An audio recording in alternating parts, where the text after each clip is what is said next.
All right, thanks for coming, everybody. My name is Fritz Glassner. I'm the Natural Resource Program Manager with the Office of Maunakea Management. I want to introduce our speaker tonight. Dr. Jim Juvik was a professor here at Hilo for many years. I think probably most of you know him better than I do. Has quite a reputation. Some of it deserved.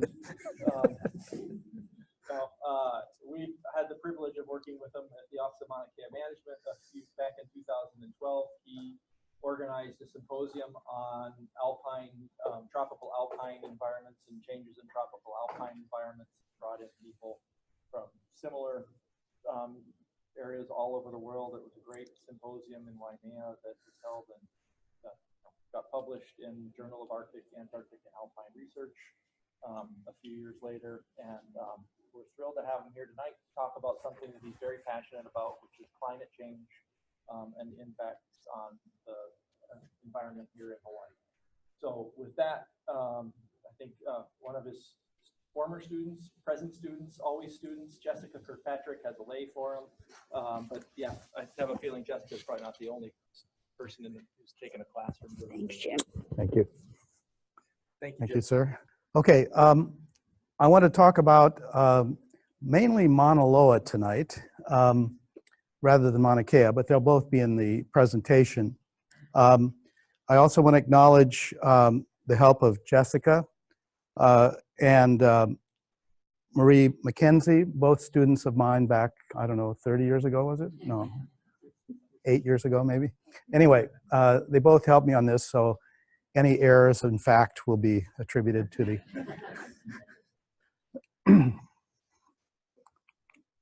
So, I'm going to talk a little bit more about Mauna Loa than Mauna Kea, but they'll both be involved. And first I want to tell you what I'm not going to talk about, okay? I have to... Jessica is like Miss Weku bug, kind of over the top, and she said I have to put a picture in of the Weku bug. And I didn't want to, but when she explained to me why I had to, anyway, these are other problems. Okay. Marie McKenzie, and both Jessica was supported in her master's degree by the Office of Maunakea Management, and Marie McKenzie, also a graduate of our geography program 7 or 8 years back.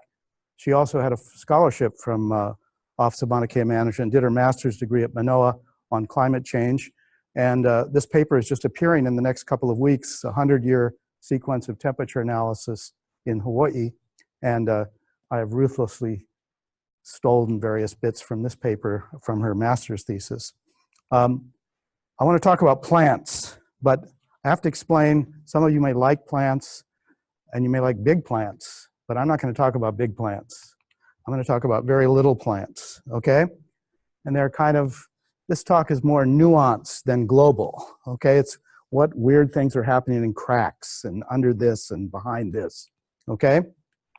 Now,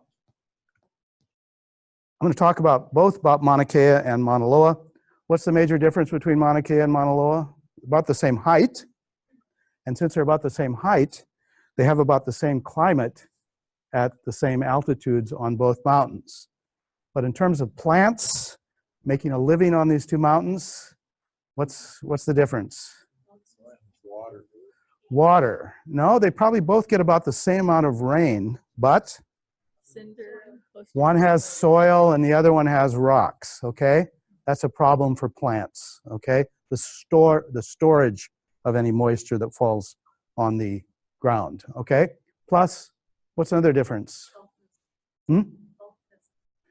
Yeah, one's older and one's younger, okay? The older one has ash and cinder and late phase eruptions. Mauna Loa is still in the building stage, mostly lava flows. Lava flows are rocks, not soil, and so the plants have issues on Mauna Loa. As they say, Mauna Kea has also been glaciated. I don't know, there might have been a glacier on Mauna Loa, but it would have melted every time it erupts. So grinding up the ground, producing something from ash and cinder to soil helps plants on Mauna Kea. On Mauna Loa, how many of you have driven up the Maunaloa Access road to Monell Observatory or nearby. Okay, most of you have been up there. Okay, now, so this talk is really to send you up again. Only the next time you go up, you take like a magnifying glass with you to look at the really subtle things that you just see a lot of lava and it's kind of, it's nice. Anyway, okay, so those are differences. Okay, what I'm not going to talk about today is the latest IPCC. What's that? What's the IPCC?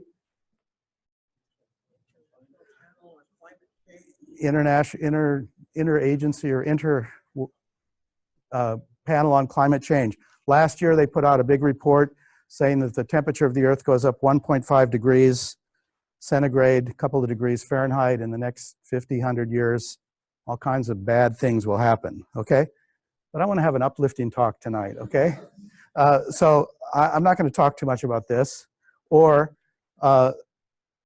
except to say that this report by all international governments put out every year or so talking about doom and gloom for climate change rests on data, and the gold standard of that data is what? Maunaloa Observatory, not the telescopes sorting out the other planets and the galaxies and so on. I'm not against astronomy. I'm just Earth first, okay? This is a House resolution introduced in February. You notice who the first signature on that list is? Anyway, this is the Green New Deal, introduced by Democrats in the I don't know, it's not a law, it's just a plan. Anyway, this Green New Deal, and some presidential candidates are going to run on this deal, which is interesting. And I don't want to talk about that either because it's scary, the things that could happen. Anyway, people are talking about, some people are climate change deniers, okay? Well, you can't deny climate change. It's been changing. This just shows, this just shows, where's my little thing here? Okay, sorry.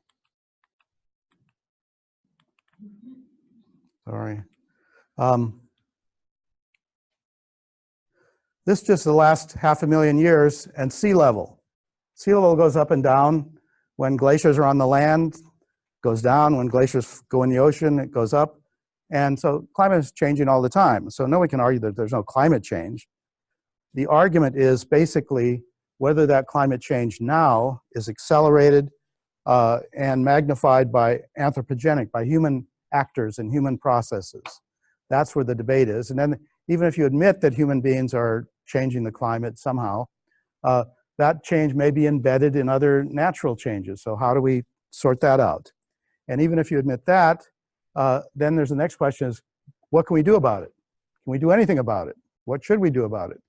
The panel for climate change, the international panel, suggests we have to stabilize CO2 levels in another 20 or so years, or things are going to really go crazy.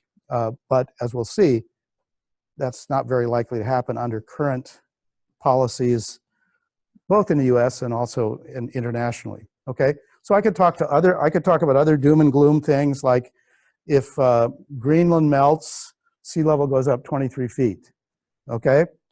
Don't worry about the Arctic Ocean. It's sitting on water, so when it melts, it doesn't change elevation, sea level too much. But if Greenland melts, sea level goes up 23 feet worldwide. How many billions of people live in close proximity to the edge of the ocean, okay? Think of all the major cities of the world, okay? Or just take another example, because I'm not going to talk about this stuff. Bangladesh, very low country for most of it. And if sea level went up just 1.5 meters, that's about 5 feet, not 23 feet. But if it only went up 5 feet, about 17 million people would be affected directly, being flooded. Where are they going to go? Where's the agriculture that they did going to go? That's only 5 feet rise, okay? If Greenland melted and it went up 23 feet, about maybe 75 million people would be affected just in this one country, okay? So that's scary, and I don't want to talk about that. Okay, now, because of past climate change, we know that Mauna Kea had glaciers, maybe Mauna Loa, and they melted, and then they came back again many times in the Pleistocene and up until the last 10,000 years or so. And this just shows over here, Mauna Kea, 20,000 years ago, during full glacial, there was a glacier on top, and all the vegetation zones, the dryland scrub forest, the upper montane forest, rainforest, they all moved down, and now they've moved back up again. As having nothing to do necessarily with humans at all, but just the natural sequence of glaciation and past. Okay, just looking here, we took a core out of Palolo Valley. There's a crater up there. We got a 5-meter core, looked at the pollen, and 20,000 years ago, just at 2,000 feet or less, 1,500 feet above Palolo, significant koa forests, okay? They're not there anymore. It's probably not because of humans, it's because of this natural climate change.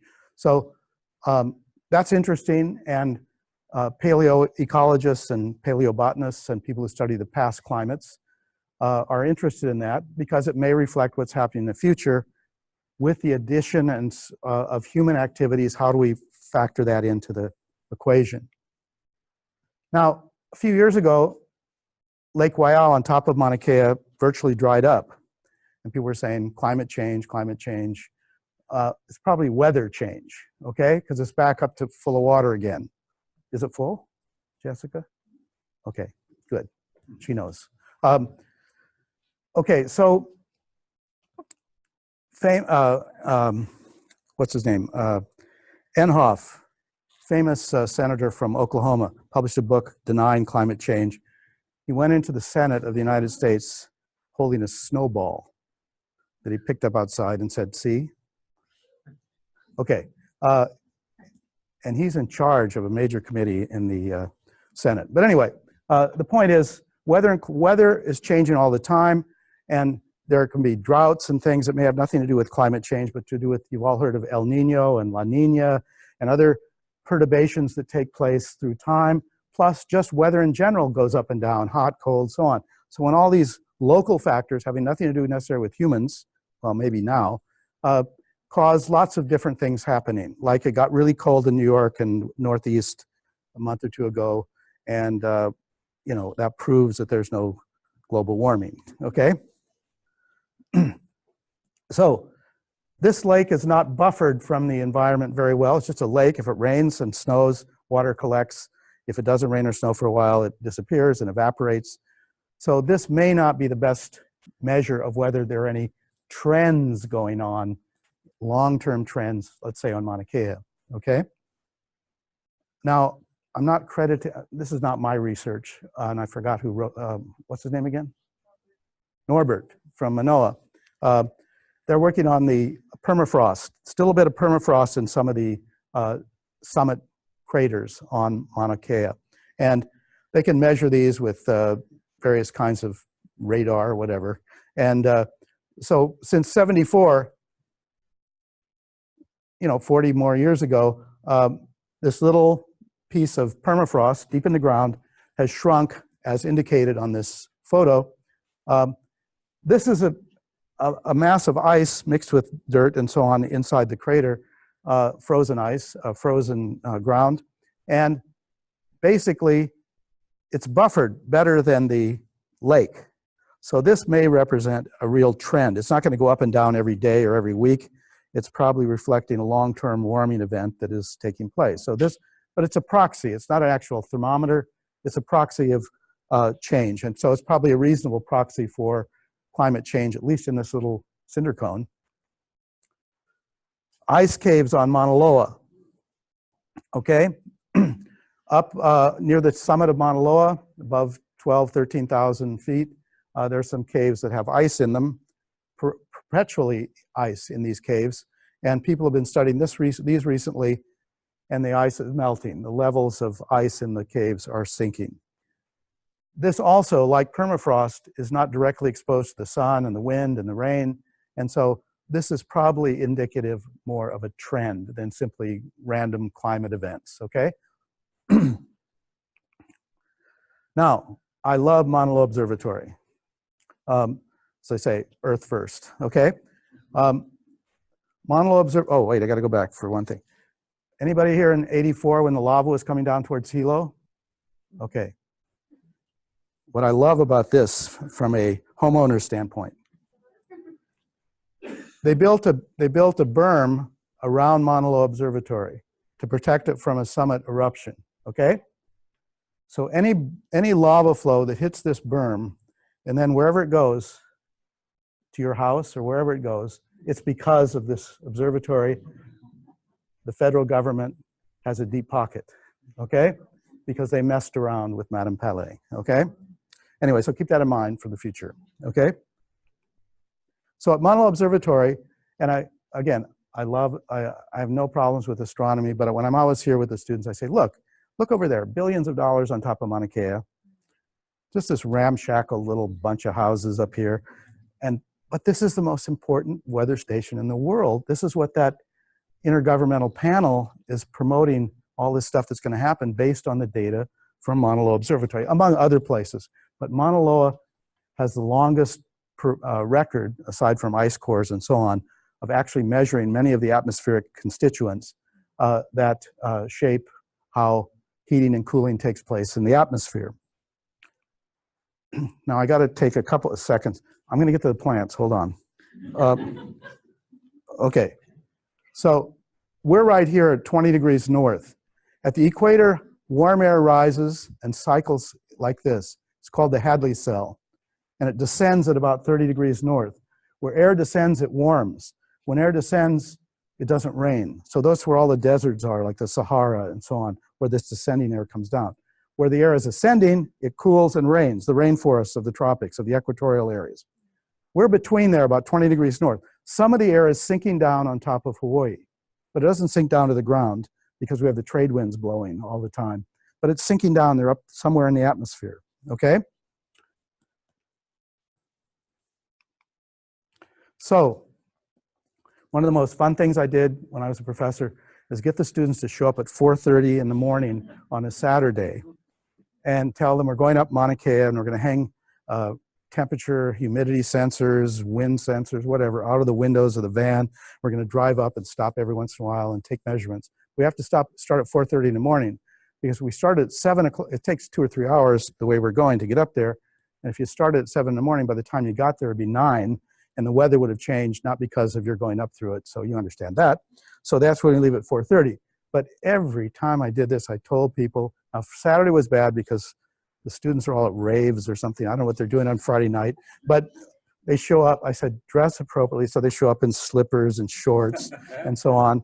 And so when we get up to, we start driving on this particular day, we got up to 2,000 meters, a little over 6,000 feet, okay? And the temperature was about 4 degrees centigrade, I don't know, less than 40 degrees Fahrenheit. And the students said, oh, can we go home? It's cold, I don't have my t-shirt on. And I said, no, you're not going home. And so, but then they were smart. In one sense, they started projecting this line as a horizontal or a gradient, and they said, it's gonna be like 1,000 degrees below zero when we get to the top of the Mauna Kea, okay? I said, too bad, you should have brought a coat. Okay, but then magically, as I intended,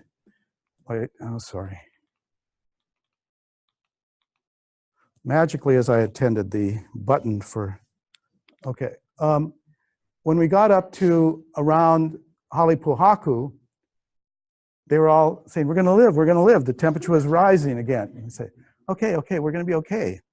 But then of course it turned around, and this is called a temperature inversion. Generally speaking, in this diagram on the right, over here, generally as you go up in the atmosphere, it's sort of blocked out there. As you go up in the atmosphere, the temperature should always decrease. Why? Yeah, less density. The air gets less dense, less pressure, and therefore there's more empty space, and they can't hold as much heat. But this is this is called an inversion of that normal process. Temperature should decrease, then it somehow rises, goes up again. But then eventually it starts going down again. So this temperature inversion occurs because of this descending air from the equator on top of the Hawaiian Islands, okay? And when air descends, it compresses, it warms up. So when the warm air meets the trade winds, they're not the same temperature, the warm air above. And that creates this inversion. You say, well, that's sort of exciting, but so what? Well, it means then that when the air comes into the trade winds, go up slope and they cool off and they create clouds, they can't go up to the top of the mountain. There's a lid on this rising clouds caused by this. Why wouldn't the air rise up? Because warm air will only rise as long as it's warmer than the surrounding air. If the surrounding air all of a sudden is warmer than that air ain't going to rise anymore, okay? That's the inversion, okay? And that typically is about 7,000 feet or something around the islands. It changes every day and so forth. But above that, it's dry. Below that, it can be wet or not, depending on the day, okay? This is a really important component of our climate. And the best thing I like about heavy air pollution from the volcano is that when you get really heavy air pollution, we don't have it anymore. We don't have any air pollution anymore. But I took this picture of Hualalai from the saddle, and there's no clouds. That's just fog under the inversion. The clouds are way up above, okay? You can't quite see it, but if you could see it, I'll pretend to show it to you. Over here, you can kind of see the mountain right here because it's just fog, it's not clouds. But it doesn't matter, that tries to rise up, warmer air, can't do it. So the inversion is critical. And the critical thing here I'm trying to get to is that Monell Observatory is above that inversion. So Monaloa Observatory gets that dry air descending from the upper atmosphere and very, very clean air. It's not coming out of the Ruhr Valley in Germany or out of Mexico City or LA. It's in the middle of the ocean, and it's very, very clean air coming down on top of. When you're breathing air in this room right now, you're taking hundreds, maybe thousands of particles per cubic centimeter into right now. Dust, small mites, no, I don't know about mites, but just stuff, okay? And cigarette smoke or other inhalables, thousands, tens of thousands of particles you take into your lungs, okay? Up on top of Mauna Loa, where they have a device that measures this stuff, 3, 5, 8 particles per cubic centimeter. It's super clean air, okay? Okay, so as I said, all this climate change stuff, who's the governor of Washington State? What's his name? I can't remember. Huh? Isley? Inslee. He's running on a climate change. That's his whole deal, climate change, okay? He's running on this curve for Maunaloa Observatory, okay? This is carbon dioxide. You know, the curve just doesn't look as exciting as it should. So I tried to jazz it up a little bit. I first went to Maunaloa Observatory in 1966, okay? I was bigger. So I've been going there for 53 years. And I said, but it's still this curve, you know, 310, 320, 390. What does that mean? It doesn't sound that exciting. It's not like orders of magnitude. This is parts per million of carbon dioxide in the atmosphere. Then I looked at it another way. In 1966, I looked like that, and I didn't have a picture of me in Monell Observatory, so I was in Costa Rica fooling around. And you know, I've changed a lot over 53 years, and that reflects the effect of that change in carbon dioxide. I've been breathing this carbon dioxide. It's not my fault, okay? All right, now this is important, okay? Because carbon dioxide is what we call what? Greenhouse gas. Sun goes through carbon dioxide in the atmosphere, the particles, the photons, the wavelengths are not affected by the size of carbon dioxide molecules, goes right through, changes to heat when it hits the ground, absorbed. When it tries to get back out, it gets stuck inside and captured, so it recycles, okay? So you're building a better greenhouse every time you drive your car, you're building a better greenhouse, okay? Now, from that carbon dioxide increase, scientists have calculated, I'll get to plants in a second. Scientists have worked out models of how carbon dioxide will increase the temperature, increasing carbon dioxide will increase the temperature of the Earth. And they've got various models. So this one shows the sort of current temperature at 4,000 meters, about the summit of Mauna Loa and Mauna Kea, average temperature around 3 degrees centigrade, sea level 24 degrees centigrade. In 2100, based on current rates of carbon dioxide accumulation in the atmosphere, assuming some intermediate of the most worst case and best case scenarios, the temperature would rise accordingly. And notice the areas of these temperature environments shift. Some get smaller, some get bigger. Plants live in those zones, okay? Plants may become happier if they get warmer, may become angry. I don't think I'm angry, but they may not like being colder or warmer, some plants, or they might not like the rainfall that results as a consequence of temperature change, or the fog that does or doesn't come there because of the temperature change. So let me give you an example. Here's, everybody knows Hina, everybody knows Silversword. They're on Mauna Kea, there are a few on Mauna Loa. Their current distribution probably has very little to do with climate change and everything to do with sheep and goats, okay? But, so we gotta be careful and apply and say, oh, there's less Silverswords, climate's changing. Yeah, maybe it has some effect, but on the other hand, there's a million other factors. This is the problem on assigning. There's so much complication in the atmosphere, on the Earth, what people are doing or not doing, that we can't automatically assign every change to. I remember it used to be, we were assigning every disaster to El Nino.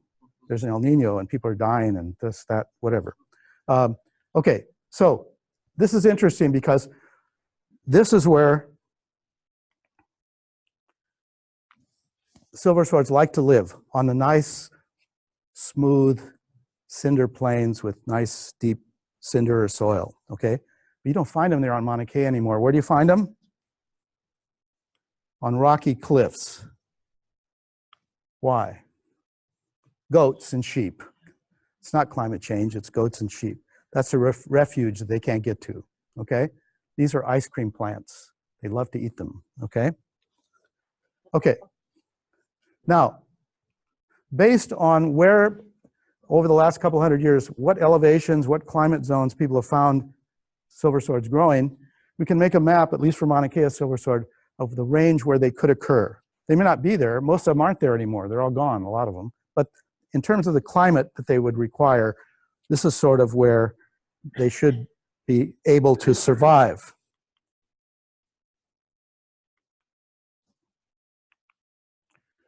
This is where they'd be in 2100. It was too warm below, they had to move up, but then it got drier at higher elevation, they had to move down. So their situation is constricted where they can occur. From a climate, they have other requirements besides climate, but that's one way to anticipate the range of a species based on a model of climate change. Let's take another species. Cyanea Lobelia. The green area over there shows where they are at present, or they could be. Again, some places the cows have ate them all and so on and so forth. But in terms of, they're very restricted species to a particularly moist, foggy area at mid-elevation, so on and so forth. By 2021, by 2100, they're here, if they're lucky. Because the kind of habitats they wanted were lost in the global warming, okay? Okay, so plants are going to move around because of climate change, and that climate change has happened in the past, many times on Mauna Kea. It's happening now. Again, the question about human involvement in this is, are we accelerating some trend that is not good for us and probably not good for a lot of the other creatures that share the planet with us. Okay, but now there's a lot of interest in climate change and finding things that can tell us about how things are changing and what some of the consequences of these changes might be, looking for markers, indicators, looking in peat swamps, or looking at ice cores, how much dust is in different layers of ice, and so on and so forth. But many of these things we look for, like is the permafrost changing or whatever, many of these things are proxies that we think are moving because of some ideas that we have. The neat thing about Maunaloa Observatory, this is the opening of Maunaloa Observatory in 1956.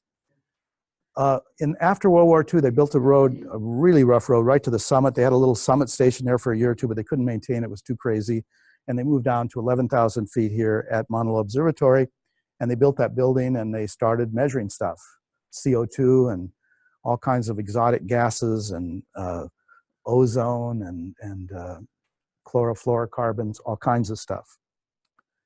Now, about that time, Ray Fosberg, a botanist, very famous Pacific botanist, did his master's degree at Manoa in 1929, I think.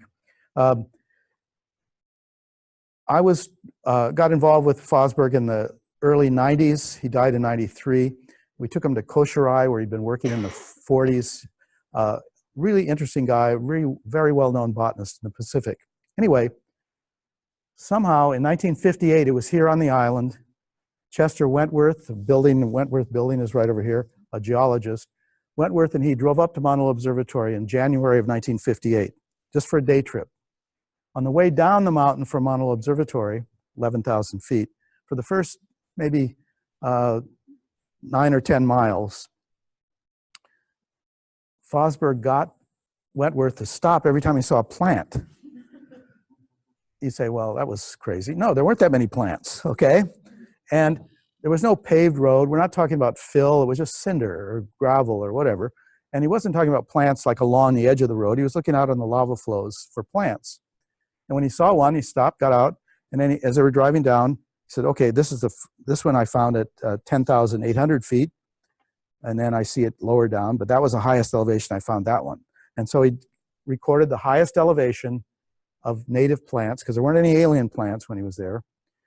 Just recorded the highest elevation, and he published a little 2-page paper based on this afternoon driving in the journal Ecology on, it's called the highest elevation of plants on Mauna Loa, something like that. And it was just a little paper, interesting, but the neat thing about it, it's possible to reoccupy that transect and see what's happened since 1958. So basically, we're talking about the road from a place called Kulanimauka, where the repeater stations are, where you make a hard turn, about 11 miles up to Maunaloa Observatory. And that represents an elevational shift from 8,500 feet to a little over 11,000 feet. So you're moving up a gradient of elevation, which means the climate is changing somewhat. You're also moving over lava flows, different substrates. And those lava flows are different in themselves. There's A'a and there's Pahoehoe and there's mixes of both and so on. So he was looking for plants. And even he recognized when he was up there, said, wow, there's no plants on the A'a. They're all on the Pahoehoe, no matter what elevation. So he made some interesting observations and recorded the upper elevation of these plants.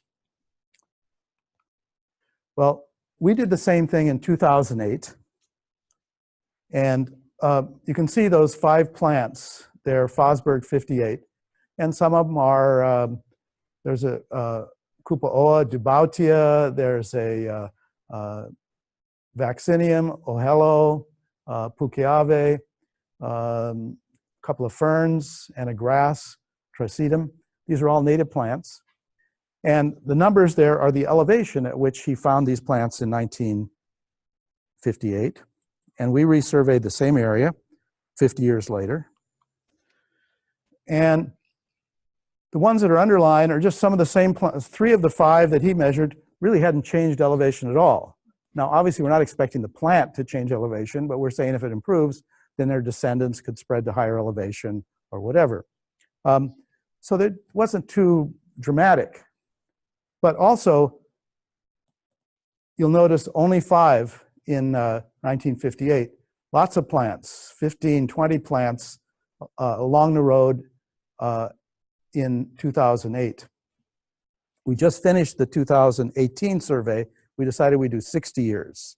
So we have a 60-year survey now. And I made Jessica promise she'd take me out there in a walker in 2033. That'll be the 75th anniversary. And we'll do that one. I'll only be 88 or 89 at that time. But then I'm not that optimistic. So she said she'd also go up in 2058 for the 100th. She'll be in her 60s, but knowing her, she'll still be jumping around.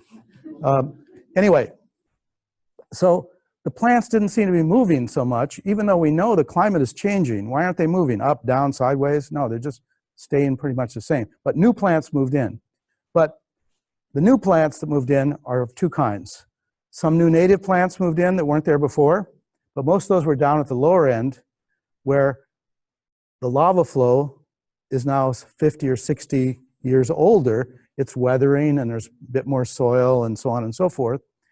Or they're alien plants. And the alien plants may have just been introduced into the islands. How are they getting up there? On car tires, hikers' shoes, blowing in the wind, whatever, okay? So you look at this and say, oh, climate change. Maybe climate change is involved, but I just want to appreciate the subtlety of the many things that are going on up here, okay? For example, I'll just take one case, this little fern, Asplenium. We found it on Mauna Loa in 2008. Fosberg didn't find it in 58. Little ferns can be ephemeral. They might not be there one year. They might be there the next year, and they're hiding deep in cracks. And he only did this in the one afternoon. We also did a one afternoon study, but then we went back with students and really did a much more intensive study. But basically, he could have missed it, but also it might have just not been there then, and things got better and warmer and it showed up there. We don't know exactly. But that same plant is on Mauna Kea at 41, 44 meters near the summit, okay? So it occurs at a much higher elevation on Mauna Kea. Why? Probably soil, moisture in the soil, whatever, okay? That's the most likely explanation. So it's not limited on Mauna Loa by temperature so much as it is by other problems that it has. Finding water, finding soil, okay?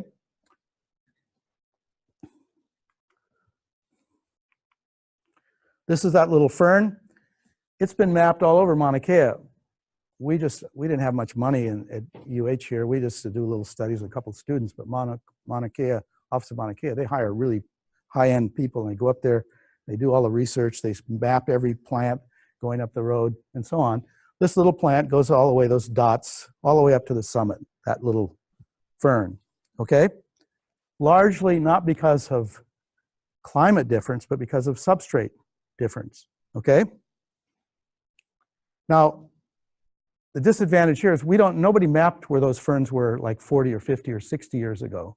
So we don't know on Mauna Kea whether they're moving up so much, except for this one study, right, that did this. That's the joy of having Fosberg's 1958 data. We can see how things have changed since then, okay? This is a one-time shot. We have multiple shots on Mauna Loa. Now, in 2008, this is what we came up with on Mauna Loa for the 6 plants that got to the highest elevation that we could find along that transect. The top one, Aspleniums, Polypodium, and the Aspleniums and the Pelli are all ferns, small ferns. They can hide in cracks. They don't have to deal with the wind. They seem to grow without too much moisture and soil, and they survive. They can also die back, and they have spores, so they can get a lot of places. So maybe they grow back in a wetter time. Okay, the bottom one there, Tricetum, is a grass. And again, just to reinforce, that goes to 3,500 meters plus. That's actually higher than Monell Observatory. We actually looked above the observatory. But on Mauna Kea, they did a study of those. That grass is everywhere, all the way up to practically the summit. Okay, so the point is, where we find that plant on Mauna Loa is not limited by weather or warm temperature or whatever, but some other forces, okay? So it's complicated. It's hurts your head just thinking about it. Okay, now, but getting back to Monell Observatory, we don't have to model what's happened with these plants because we actually have all the meteorological data from Monell Observatory going back 60, almost 70 years. So we can look at trends in the actual temperature, not how much the permafrost might have melted or how much, we don't know how much ice was in the ice caves 50 years ago. We know somebody measured just a couple years ago. So we have this data, which is really useful. So on the left here, well, on all three screens, is the trend in minimum temperature. If you took the thermometer they have in a cage out there, and you take the lowest temperature recorded every day for 365 days during the year, what was the lowest temperature recorded? Add them up and divide by 365, you get the mean minimum temperature for that year, okay? Say, well, why are you messing around with minimum temperature? Because when we looked at the data, the maximum daytime temperature in the middle of the day or 2 in the afternoon didn't change much over all these years, the maximum temperature. It was the minimum temperature that was going up. Now, why might that be? Well, it might have something to do with the CO2 because at night, when is it colder, on a clear night or a cloudy night? Clear night because the heat is escaping, okay? But that heat still has to go through carbon dioxide even at night, okay? It's not clear what's accounting for this, but here's the kicker. If we think plants like warmer temperatures, they don't like warmer temperatures at night because they're just like us, plants photosynthesize during the day and the respiration, they have to use some of that energy to build themselves up, and that is temperature dependent. So warmer nights mean they spend more energy from the energy they got during the day, and they don't grow as fast. And if they're already growing at the very limit of where they could possibly grow, raising the nighttime temperatures without changing the daytime situation may actually be bad for the plants, okay? The interesting thing here is that for the first 50 years or so, from 58 to 95, 55 to 95, the temperature was increasing. The slope of the temperature curve was exceptional. It was about 0.06 degrees centigrade per year. That's 0.6 degrees per decade, or 6 degrees centigrade per 100 years. That's ridiculous. I mean, that's like the place is going to light up, okay? But like everything, maybe there were cycles and other things going on at the same time as global warming was going on. So if you'd have projected that dashed line, we'd all be dead by now, okay?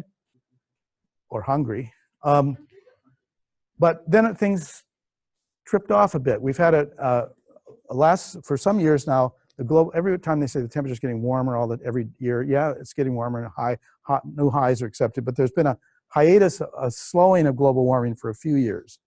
Now it's going back up again. But even over the entire period from 55 to 2017 or 16, it's still rising at about 1.6 degrees centigrade per century, okay? And remember, they were talking about what's going to happen if the temperature rises 1.5 degrees, okay? And they never expect the temperature to rise like this over the ocean. The ocean is buffered. It doesn't, we're talking about continents that are going to heat up dramatically, okay? So this is a little crazy. And you might say, well, that'd be good for plants that need warmer conditions, but if it's nighttime warming, the plants may not like it, okay? Then we looked at, and I apologize, that says greater than or equal to, it should say lesser than. I think it was one of my students who got that wrong.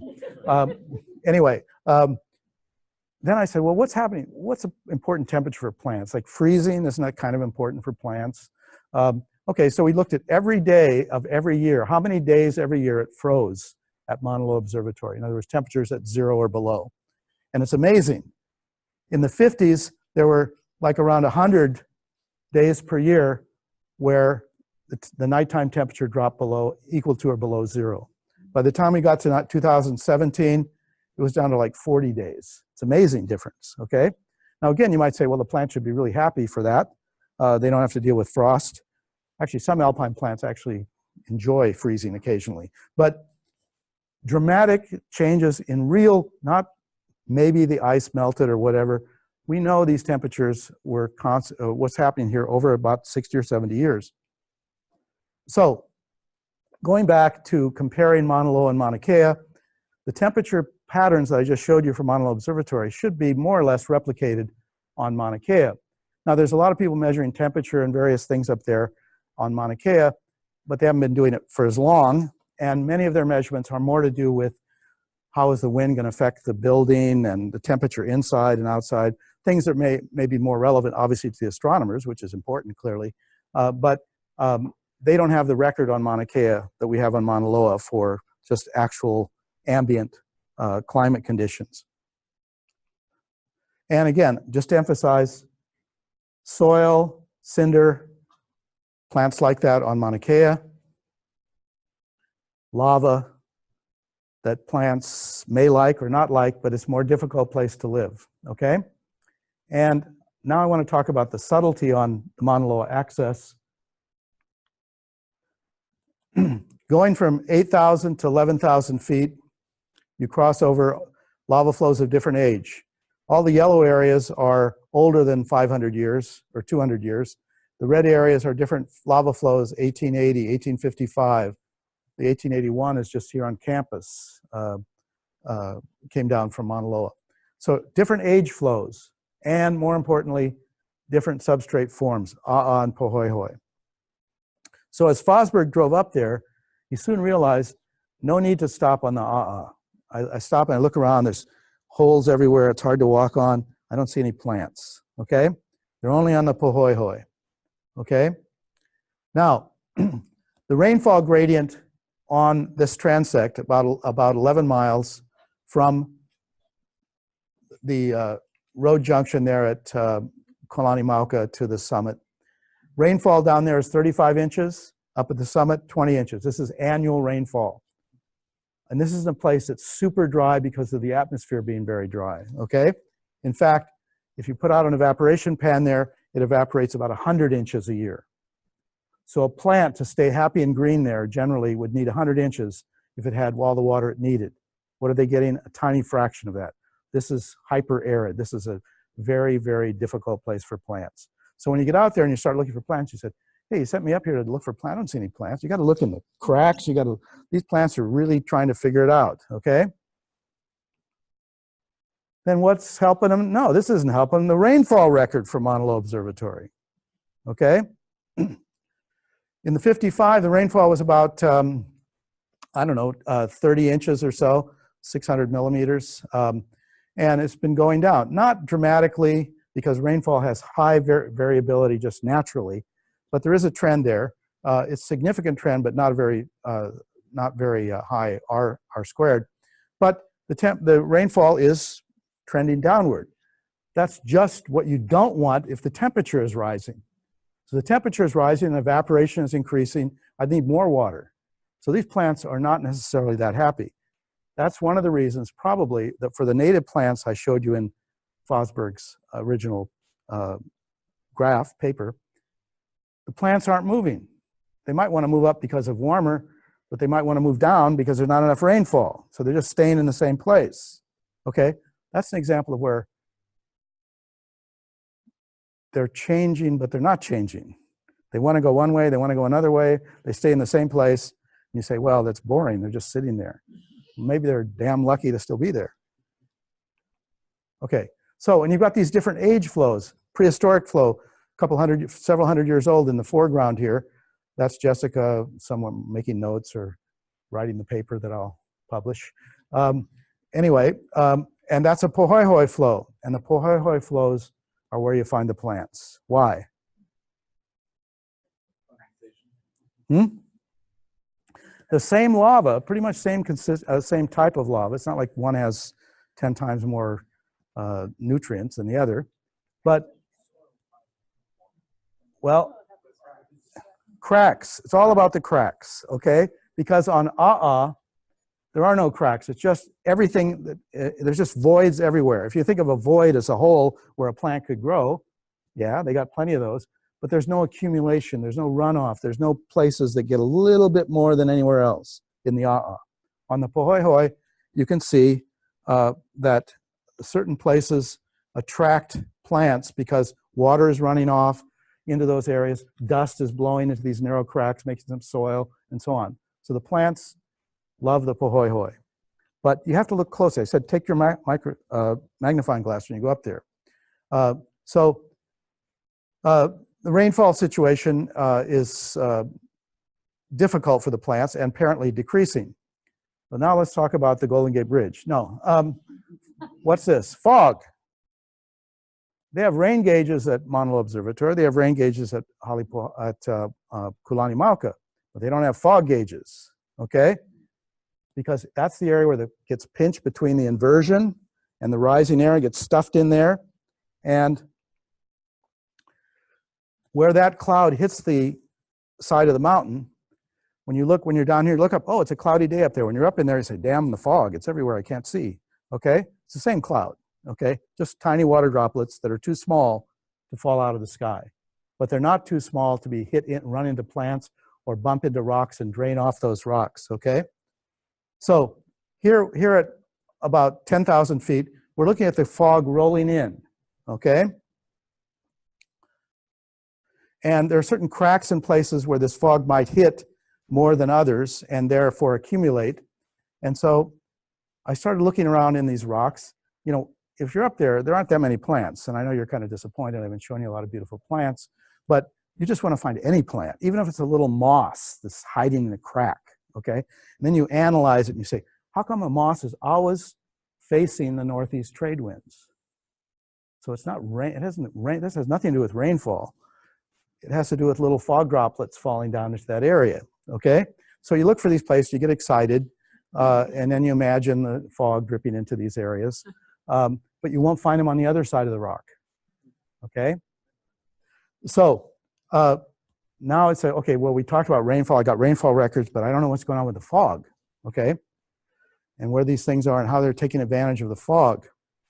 So I designed a fog gauge, which I've used all over the world. And I put them up there on Mauna Loa along the transect to measure fog.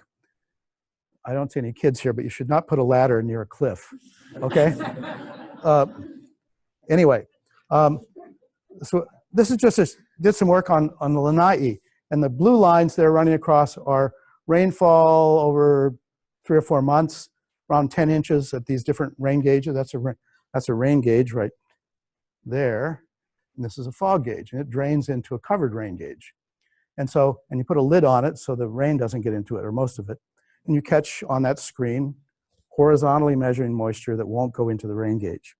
And it turns out, as you went up the mountain, Lanai Hale, the rainfall stayed about the same, but the fog went crazy. Up near the summit, we were catching 50 inches compared to 10 inches in the fog gauge, okay? So we put those up. That didn't come out too big. So the arrow there indicates the part of Mauna Loa. This is along Mauna Loa, and the gray areas are the monthly amounts of fog as a ratio of rainfall. So where this thing is high, maybe there's twice as much fog as rain, okay? And you'll see the third one down, this one here, is at the bottom of our transect. And during the summer, it's catching more than twice the rainfall that you would measure in a rain gauge. Whereas up near the top, during the summer, which is hot and dry, at Monell Observatory, they're catching almost no fog. That's because in the summer, the inversion is very strong and it pushes down. And so those guys up there are in trouble. So if you live along that transect and you don't think about the fog, if you're a plant, you may be in trouble, okay? But there's so many things going on here. What affects fog? Is that involved in climate change? If you change the inversion height, which you can by changing the climate, then you change the fog level. Forget about it. That's hard. I just wanted to deal with the rainfall. There's a lot of complexity up here, okay? For example, in some places in the world where global warming has caused the clouds, this is in Costa Rica. where am I? In Costa Rica, there's a cloud forest up in Monteverde, Green Mountains. And that cloud came in during the dry season, and the place was foggy. And the little frogs there were happy because there were little pools of water caused from the fog, and they would fool around in those pools and so on. And then somehow the fog stopped coming in. They still got rain in the summertime, but then the clouds went up higher because warm air, they'd cleared the forest on the slopes, and the air went up higher and pushed the clouds above the level of the mountain. No more fog. A beautiful little frog that lived there is extinct, went extinct in the 80s because it didn't have any little ponds during the right time of the year and so on and so forth, okay? So getting back to a comparison of, oh, I gotta quit, wrap up here, okay. So as we've been going up the mountain, again, pictures of Jessica, she insisted I show these that she's working, at Monell Observatory. We've been right at the observatory. It turns out the observatory is supposed to measure climate change, not make climate change, okay? There's observation and there's participant observation where you mix it up and you get it messed up. Okay, we find a lot of plants growing around Monell Observatory now. And these plants, what are they doing? They're giving off CO2 at night, taking up CO2 during the day, giving off oxygen. They're fooling around, okay? And we have incredibly sensitive sensors up there to measure parts per billion, parts per trillion of some things, parts per million.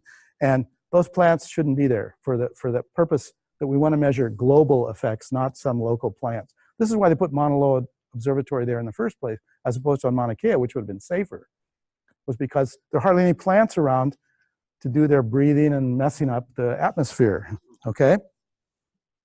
So here we are picking up the weeds around the place, package them up and removing. Every time we go up there, once a couple of years, we take all the plants. Now, what are the plants? How'd they get up there? On tires of cars, in, I don't know, people take stuff up there. Some probably get there naturally, but most of them are alien plants, and they came up with hikers or people visiting or on equipment and so on and so forth. And so here's Jessica weeding the area, okay? You see these, even these little plants over here. After we measure them, evaluate them, we kill them, okay? And take them away, okay? It's not a pretty picture. And they're everywhere. You need your magnifying glass, okay? They're in the cracks, because what have these people done at Monell Observatory? Oh, I love the people at Monell Observatory. What have they done? They've made Pahoehoe, asphalt with cracks, right? And that's where the plants are, okay? So Jessica had to pull out each one of these little plants. We had to weigh them and tell what species they were, and we're doing this every few years. We actually eradicate them and they come back again, right? Because we haven't hit the seed bank. We can't see the seeds that are in there, okay? Now, just a quick summary. Since '58, when Fosberg was up at Monell Observatory, there were no plants of any kind, alien or native, right around there, okay? By 2008, there were 5 alien plants around the observatory when we were there in 2008. And there are 10 last year. These are alien species arriving there. Is this an evidence of climate change? Maybe. But it's also evidence maybe there are new plants on the island, new weeds that get up there, okay? Native plants, 0, 3, and 3. The native plants really are not moving up there in any significant way, okay? So we're monitoring all these and trying to assess what factors may be contributing to the presence, absence. Is it climate change? Climate change is going on. I showed you the graph is changing dramatically up there, okay? But the implications on Mauna Kea may be very different than on Mauna Loa because of the soil factor or the substrate factor on Mauna Kea. But we have better data from Mauna Loa, at least from this limited little study that Fosberg did in 1958. We're able to extrapolate and look seriously at what's happened to the plants up there over the last 60 years. 75 years, 2000, yeah, okay, and 100 years, you're on your own. Okay, that's the best plants I can show you for Mauna Loa, one of the highest ferns up there. Thanks very much. Jessica will entertain any questions. Back there, yes, your question. Oh, I hear the first part you talked. You said that there's a road clear to the top of Maunaloa. Yeah. And, you go up and see if there's any plants anywhere near that. There's that ledge of the crater up there. Well, yes, there are plants at higher elevation that I showed you on these graphs because we just did along the road where Fosberg was. Where you find older kipuka of older lavas at higher elevation, you can find a few plants. In fact, he titled his paper in '58 the highest elevation of plants on Mauna Loa or something. And people realized it's just happening to be the highest elevation along that transect across different lava flows. So we've addressed that in other papers where we find the older lava flows and so on. Look, but then we don't have the 50, 60-year record of whether they were there in the past. So it's fun to follow this little transect as well as do other studies. Yes, there are plants at higher elevation on Mauna Loa, and most of these plants are at higher elevation on Mauna Kea just because it's a happier place, okay? Did you look at the lichens at all?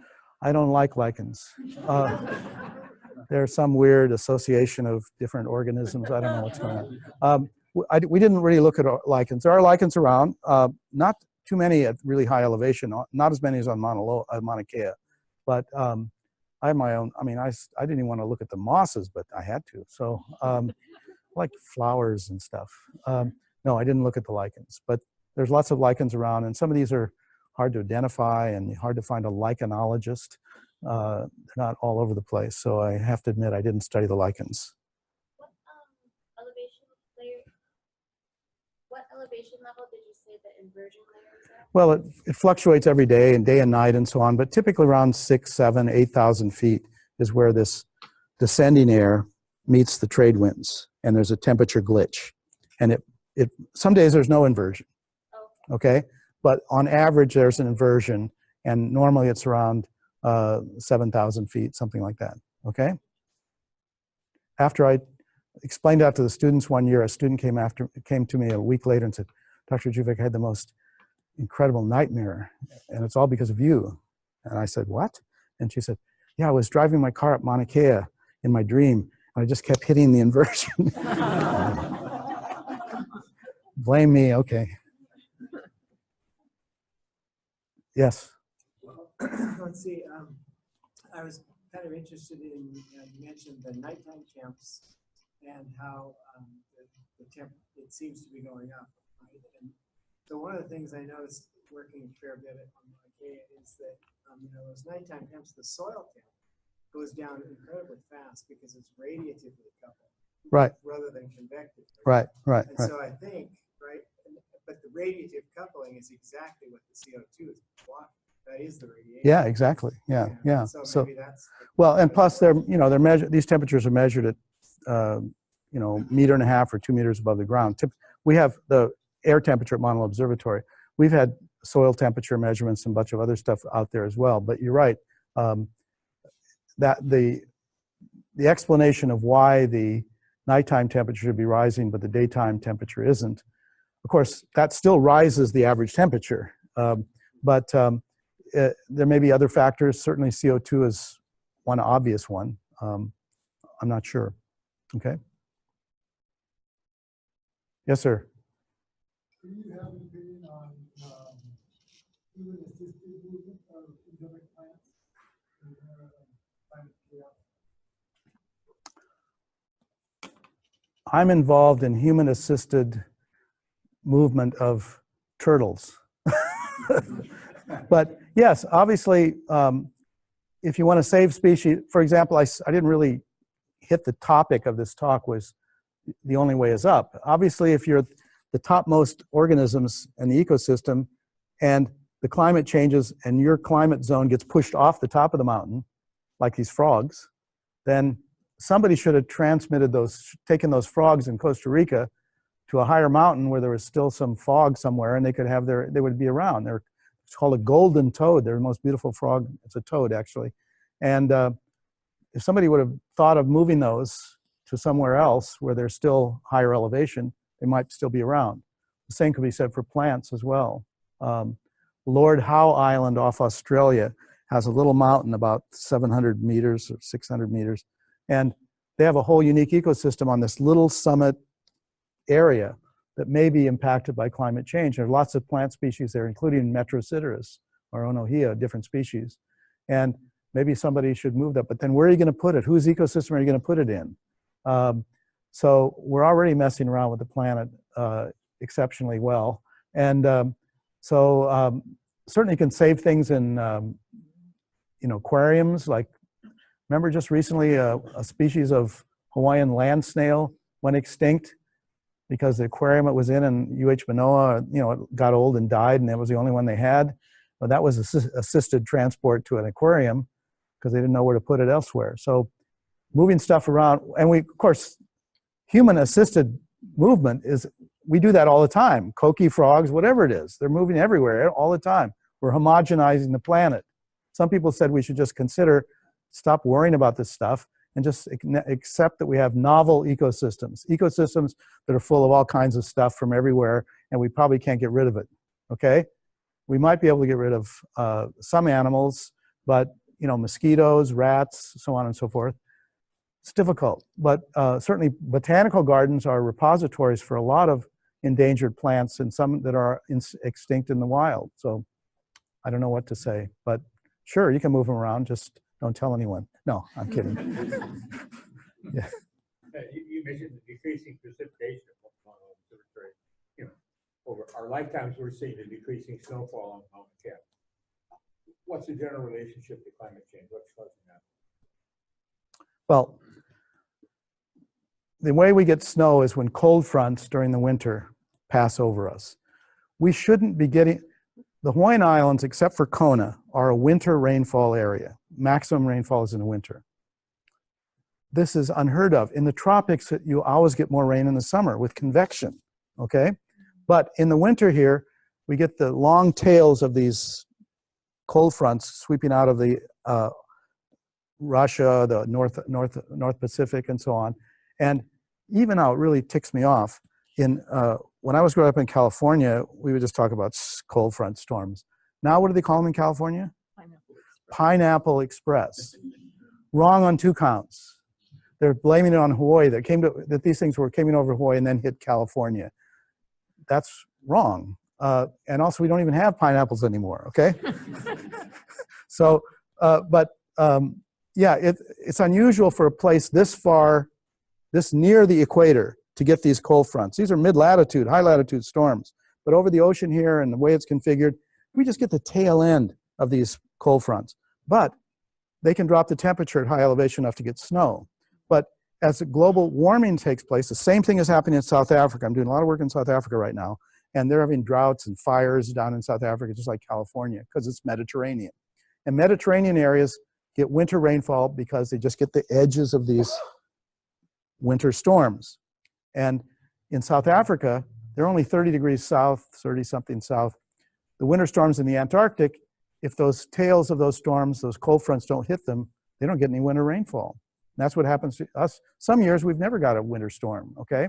And I can remember, yeah, you always say, well, when I was a kid, it rained more and with more snow or whatever. But there'd be snow on Mauna Kea for months at a time. And in fact, I was freaking out. I was in the Bahamas a few weeks ago, and there was something in the news that said, snow at 6,500 feet on Maui. And I have a picture taken from the mountain road above Waimea of Hualalai, Mauna Loa, and Mauna Kea in 1937 or 1938 with snow on on Hualalai. And I said, 6,500 feet on Maui, there must be snow on Hualalai. I'm calling up, somebody take a picture. No, there wasn't no snow, it was just stuck on Maui. But, somebody would say, see, it hasn't snowed that low on Maui in 700 years or 60 years or whatever. How can you talk about global warming? That's ridiculous, right? Okay, anyway, but yeah, you would expect with fewer winter storms and maybe less severe winter storms in terms of temperature reaching us under warming conditions, you're not going to get as much snow. Yes, sir. How does this climate change affect listing of endangered species? Is there any trend to, because like your graphic showed that one particular plant, not the the Silversword with the other one. Yeah. If Haha. the habitat gets that small and you can't move them, is that considered in? Well, certainly most endangered species are endangered because of direct human activity, hunting, clearing habitat, destruction, whatever. But just because I happen to know turtles, there's a turtle near Perth, Australia, that lives in these ephemeral marshes, and there aren't very many left because they've dug up all these marshes to make brickworks. And so there's a few of these things with a few hundred turtles in it, but they depend on winter rainfall that hasn't been showing up adequately. It dries out, the turtles can't complete their life cycle very well, and they've actually been transporting these turtles to swamps further towards the south where there's a bit more winter rainfall. So, and they're endangered, critically endangered species. So probably when you think of all the things facing endangered species, like elephant ivory or rhino horn or whatever it is, probably climate change could be a factor depending on where they live and what's going on. And if it's maybe that they're being hunted more because people can't grow their crops, so they have to hunt the animals more, who knows? There's so many interrelationships that hard to figure out. But certainly in some write-ups for creating endangered species, climate change can be invoked as a factor in the decision to list them as endangered. Doesn't necessarily suggest a solution on how you deal with that endangerment. You translocate them somewhere better. Who knows? Okay, it's complicated. Yes, ma'am. Can you comment on how well the predictions from modeling, sub-regional modeling, is lining up with the actual data for the Big Island? You want to read Marie's paper, okay? It should be out shortly. It'll probably get written up. Yes, there are, in fact, she did a 100-year study of climate. They took a lot of stations, not just at high elevation, all over the islands, looked at their temperature over the last 100 years. And then they came up with what they thought was, what kind of changes they could predict. Then they looked at other things like satellite imagery and other ways of looking at to see if they reinforced that model. So they've got probably a much better model now based on sea surface temperatures, satellite, cloud cover, all kinds of other things which you can use as a proxy for temperature change. So yeah, the models are definitely getting better. But again, we just don't have, the problem is you need a long-term data to do this. Even I'm getting excited about 60 or 70 years when, that's could be a glitch when we're doing just, next 60 years could be going just the other direction, okay? Well, okay, well, thank you very much.